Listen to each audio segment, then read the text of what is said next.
Film की शुरुआत होती है और हम यूरी से मिलते हैं, जो बताती है कि हमारे टाउन के पहाड़ों में ओची नाम के क्रिएचर्स रहते हैं, जिनसे बचे रहने के लिए गांव में रात 10 बजे से लेकर सुबह 6 बजे तक पहरे लगाए जाते हैं, क्योंकि रात में ओची अपने पहाड़ों से बाहर निकल आते हैं। अब रात में हमें पेट्रो, जो कि एक शिकारी है, उसके साथ बहुत से बच्चों को पहाड़ों के जंगलों की तरफ जाता दिखाया जाता है। इन्हीं बच्चों में यूरी भी थी और इन सब बच्चों के हाथ में राइफल भी थी। पेट्रो यूरी को जंगल में उतरने से पहले एक चाकू भी देता है और कहता है कि उसे अपने पास संभाल कर रखना, अगर कोई तुम्हें नुकसान पहुंचाने लगे तो उसका इस्तेमाल कर सकते हो तुम। अब फाइनली हमें इन क्रिएचर्स ओची को भी दिखा दिया जाता है, जो बंदर के जैसे दिखने वाले ब्लू क्रिएचर्स बड़े ही मजे से अपनी मस्ती में खेल रहे थे। तभी पेट्रो के कहने पर यहाँ कुछ बच्चे दरख्तों में आग लगा देते हैं, तो कुछ ट्रैप लगाकर इन क्रिएचर्स का रास्ता बंद कर देते हैं और बाकी लोग इन ओचिस का शिकार करने में लग जाते हैं। एकदम से इनके ऐसा करने पर ओचिस की दुनिया में तो जैसे कयामत ही आ गई थी। ये लोग इन क्रिएचर्स का खात्मा करना चाहते थे और इन्हें इस एरिया से निकालना चाहते थे ताकि इनका टाउन सेफ रहे। इस सारे मिशन के दौरान एक ओची लुढ़कते हुए यूरी से टकरा जाती है। उसकी आंखों में डर और मासूमियत थी,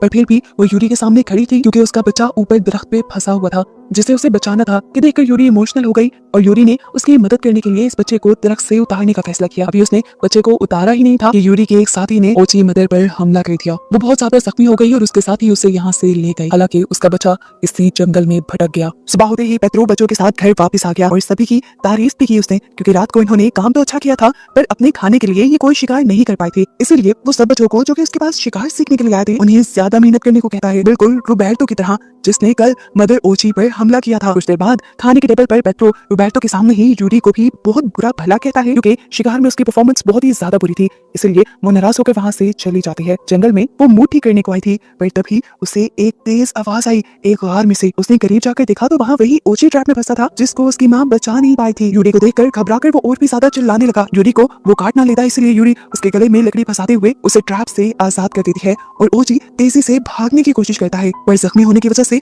वो तो चल भी नहीं पा रहा था। इसलिए तरस खाकर यूरी उसे अपने बैग में छुपाते हुए अपने घर ले आती है। इस बच्चे की पट्टी करने के बाद उसे भी समझ आ जाता है कि यूरी उसकी दुश्मन नहीं, और ऐसे इन दोनों में थोड़ी सी फ्रैंकनेस बढ़ जाती है। ओची और यूरी एक दूसरे के साथ खेलने भी लग जाते हैं, पर तभी बाहर जो बच्चे शिकार की प्रैक्टिस कर रहे थे, उनकी गोलियों की आवाज सुनकर इस ओची को कल का सारा हादसा याद आ जाता है। वो डरकर चिल्लाने लग गया। यूरी घबराकर उसे चुप करवाने की कोशिश भी कर रही थी, लेकिन बाहर सभी ने उसकी आवाज सुन ली थी। जानवर को ढूंढते हुए बंदूक लिए रोबर्टो यहाँ भी आ गया और उसने ओची को देख भी लिया। इससे पहले कि वो उसको मार देता, यूरी उस बच्चे के सामने आ जाती है और रोबर्टो से कहती है, सुनो, ये बस एक मासूम बच्चा है, हमें नुकसान नहीं पहुंचाएगा। ये बस अपनी माँ से बिछड़ा हुआ है। मैं बस उसे उसकी माँ तक पहुंचाना चाहती हूँ और मैं जानती हूँ कि तुम में भी इतनी इंसानियत है कि तुम इस मासूम को नहीं मारोगे। ये सुनकर रोबर्टो भी थोड़ा इमोशनल हुआ और उसने अपनी गन नीचे कर ली। फौरन ही यूरी इस ओची को अपने बैग में डालते हुए यहाँ इसी खिड़की के रास्ते से भाग गई। रोबर्टो इस बारे में किसी को भी कुछ नहीं बताता, यहाँ तक कि अपने मास्टर पेट्रो के पूछने पर भी वो साफ इनकार कर देता है कि मैंने तो यूरी को देखा ही नहीं। अब मास्टर को यूरी की टेंशन होने लगी थी। वो जब यूरी के रूम में आए तो उन्हें एक लेटर मिला जिसमें लिखा था कि मैं यहाँ से जा रही हूँ। यूरी के रूम में ही उन्हें थोड़ा सा खून और जानवर के बाल भी मिले, जिससे वो समझ गए कि यूरी किसी मुश्किल में है। वो बाहर जाकर सभी बच्चों को कहते हैं कि यूरी को किसी ने किडनैप कर लिया है, वो मुश्किल में है। सभी बच्चे हथियार लेकर तैयार हो जाते हैं और गाड़ी में बैठकर ये लोग जंगल की तरफ यूरी को बचाने के लिए निकल जाते हैं। जंगल पहुंचकर इन्होंने हर जगह छान मारी, लेकिन यूरी इन्हें नहीं मिली। जबकि यूरी को दिखाया गया कि वो एक दूसरे टाउन में पहुंच चुकी थी। यूरी को काफी भूख लग रही थी, इसलिए वो एक जनरल स्टोर में चली गई, जहां से वो कुछ चीजें ले ही रही थी कि ओची उसके बैग से बाहर निकलने लगा। और उस ओची को यहाँ बहुत सी लड़कियों ने देख लिया। वो चिल्लाने लगी, यहाँ तक कि एक लड़की ने तो उसे मारने के लिए उस पर गन भी तान दी और उसकी जान बचाने के लिए यूरी को यही स्टोर के फ्रिज पे छुपना पड़ा। ओची को क्या समझ थी इन सब की? वो अभी भी चिल्ला रहा था तो यूरी उसका मुंह बंद कर रही थी अपने हाथ से, और ऐसे में ये ओची उसी के हाथ पे दांत काट देता है। इस वजह से यूरी जोर से चिल्लाती है और सबका ध्यान एक और मर्तबा उनकी तरफ चला जाता है। अपने आप को बचाने के लिए वो एक कार्ड का सहारा लेते हुए तेजी से इस मॉल के विंडोज को तोड़ते हुए बाहर निकल जाती है और अपनी जान बचाकर यहाँ से भाग जाती है। उसके पास में अब एक कार दिखी। उसकी किस्मत अच्छी थी कि कार के अंदर चाबी भी लगी हुई थी, जिसमें बैठकर वो यहाँ से भाग गई। कार का मालिक उसके पीछे भागता रह गया, लेकिन वो निकल पड़ी। अब जहाँ पर यूरी को उस ओची ने काटा था, हम देखते हैं कि वो जगह उसकी पूरी सूज गई थी और उस जगह पर छाले भी पड़ने लगे थे और साथ ही साथ उसका हाथ भी बिल्कुल ओची की तरह ही नीला होने लगा था। अब यूरी को बहुत ज्यादा चक्कर भी आने लगे थे। ऐसे में उसे कार भी सही ड्राइव नहीं होती और वो कार रोड के साइड पे उतार देती है। मास्टर पेट्रो अभी भी यूरी की तलाश में ही थे। वो जब रोड से गुजरते हैं तो उन्हें वही एक्सीडेंटल कार दिखती है, जिसकी अब पुलिस जांच कर रही थी। पुलिस को इसमें से वो नकली दांत मिलता है, जिसे देखते ही मास्टर पेट्रो पहचान जाते हैं कि ये यूरी का ही है। इसलिए वो ये भी समझ गए कि यूरी अब इनके करीब ही है। अब कुछ देर बाद हमें यूरी को दिखाया जाता है जो कि एक नदी के पास बैठी हुई थी और अब उसका पूरा जिस्म इसी ओची की तरह नीला पड़ चुका था। वो जानती थी कि उसके अंदर जहर फैल रहा है, इसलिए वो पानी में से कुछ जोंक पकड़कर अपने ऊपर लगा लेती है ताकि वो उनका खून चूस सके। लेकिन इस ओची के काटने के असर में उसके अंदर एक और बहुत बड़ा चेंज ये भी आया था कि अब वो इस ओची की बातें समझ पा रही थी, उसके लैंग्वेज भी समझ पा रही थी और बोल भी पा रही थी। और ये महसूस करते हुए उसे सबसे ज्यादा हैरानी होती है। अब जैसे ही उसे ये एहसास मुकम्मल हो जाता है कि वो भी अब ओची की लैंग्वेज समझ पा रही है, तो वो खुशी से झूमने लग जाती है और झूमते झूमते उसका पाँव लुढ़क जाता है और वो एक गड्ढे में गिर जाते हैं। जो गड्ढा असल में एक ट्रैप था और वो ऊपर से भी बंद हो गया। ओची बेचारा उसे देखता रह गया कि कब वो बाहर निकलेगी, लेकिन ट्रैप में गिरने की वजह से वो जख्मी इतनी ज्यादा हो गई कि उससे उठना भी मुश्किल हो गया। अब उसके बाहर आने के इंतजार में ओची जाकर ऊपर दरख्त पे बैठ जाता है और दूसरी तरफ मास्टर पेट्रो भी इसी जंगल की तरफ आ जाते हैं जहाँ पे इस टाइम यूरी थी। कदमों के निशान से वो समझ गई कि यूरी अब इनके और भी पास है। यहाँ दिखाया जाता है कि गड्ढे में गिरी हुई यूरी को एक औरत उस गड्ढे से निकालकर अपनी पीठ पर लादकर उसे अपने घर ले जाती है। जैसे ही यूरी को होश आता है तो वो इधर उधर देखती है और जिस लेडी ने उसकी जान बचाई थी उसे मॉम कहकर पुकारती है। असल में ये लेडी उसकी मॉम ही थी। यूरी अपनी मॉम से पूछती है, मॉम वो बच्चा ओची कहाँ पे है, मुझे उसे उसकी मॉम तक पहुंचाना है। आपको पता भी है मैं उसकी लैंग्वेज समझ पा रही थी। तो उसकी मॉम ने कहा ये कोई बड़ी बात नहीं है यूरी, लैंग्वेज मैंने ही तुम्हें सिखाई थी। वो अब एक फ्लूट उठाती हैं और उसे बचाती हैं जिसमें से वाकई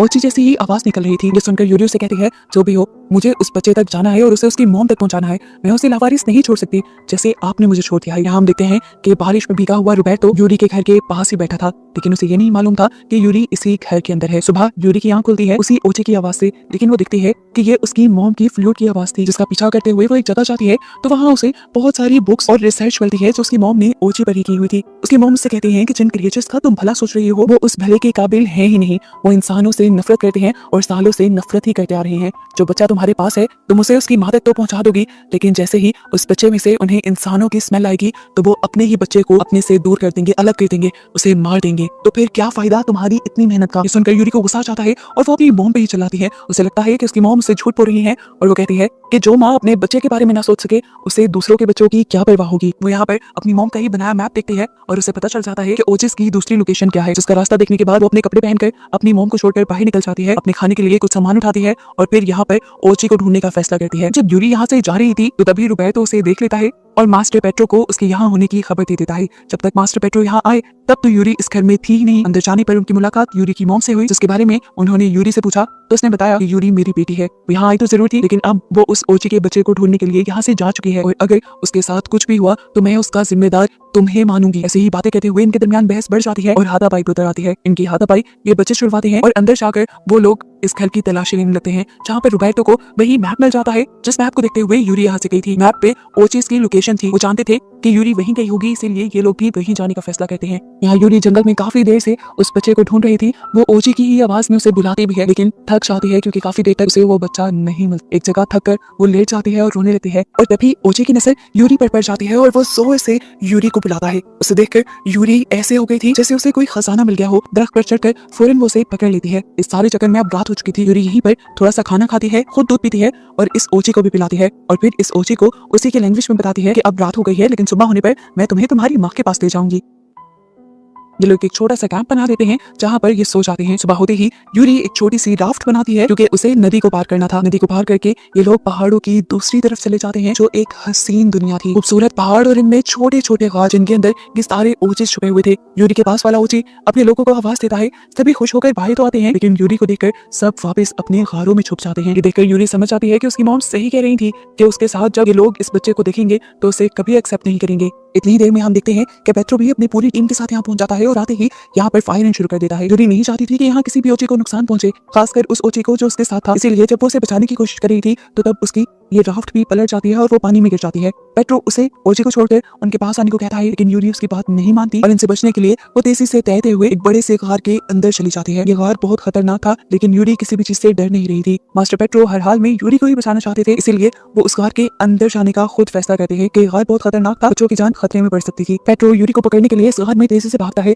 और गलती से उसका पांव स्लिप होकर वो लकड़ियों में फंस जाता है। ये लकड़ियां काफी भारी थी, इन्हें हटाकर वो बाहर निकलने के बजाय इन्हीं के अंदर फंसता चला गया। ये देखकर यूरी को उस पर रहम आया और उसने आकर इस लकड़ी को हटाने की कोशिश तो की, लेकिन ये लकड़ी काफी भारी थी। एक बार में यूरी उसे हिला भी नहीं पाई। और तभी उसके पीछे से ओची ने निकलकर पहली मर्तबा पेट्रो को देखा। पेट्रो ने भी उसकी आंखों में देखा, उसकी आंखें मासूम थी। ये देखकर पहली मर्तबा पेट्रो को एहसास हुआ कि हम जो इन क्रिएचर्स को बहुत बुरा समझते हैं, दरअसल ये क्रिएचर्स बुरी नहीं है। इसीलिए पहली मर्तबा वो भी इस ओची को प्यार करता है और इनको मारने वाली अपनी सोच को बदल देता है। यहाँ पर यूरी अकेले ही दोबारा कोशिश करती है उस लकड़ी को हटाने की, और आखिर यूरी और पेट्रो दोनों की कोशिश के बाद पेट्रो इस ट्रैप से आजाद हो जाता है। उनके यहाँ आते ही हम देखते हैं कि बच्चे जो बाहर इनका इंतजार कर रहे थे, उन्हें भी किसी अनहोनी का अंदाजा हो गया था। वो भी यूरी की राफ्ट के जरिए इस गार के अंदर आ जाते हैं और इनके पीछे पीछे यूरी की मॉम भी गन और लाइट लिए यहाँ आ चुकी थी, क्योंकि उन्हें भी यूरी को बचाना था। आखिर यूरी और पेट्रो सबसे पहले इस गार को पार कर लेते हैं और एक नई खूबसूरत और जादुई जगह पर पहुंच जाते हैं। ये जगह असल में तो जादुई नहीं थी, लेकिन इसका एहसास बहुत जादुई था।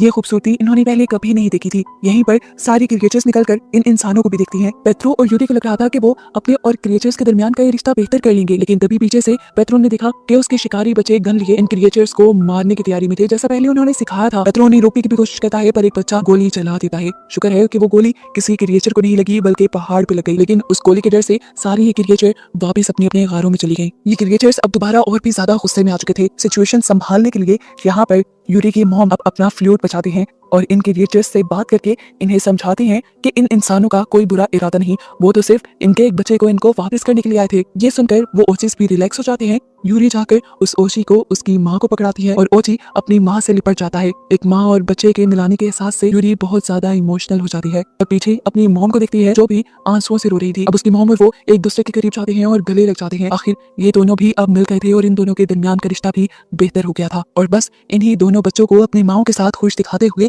ये मूवी यहाँ खत्म हो जाती है।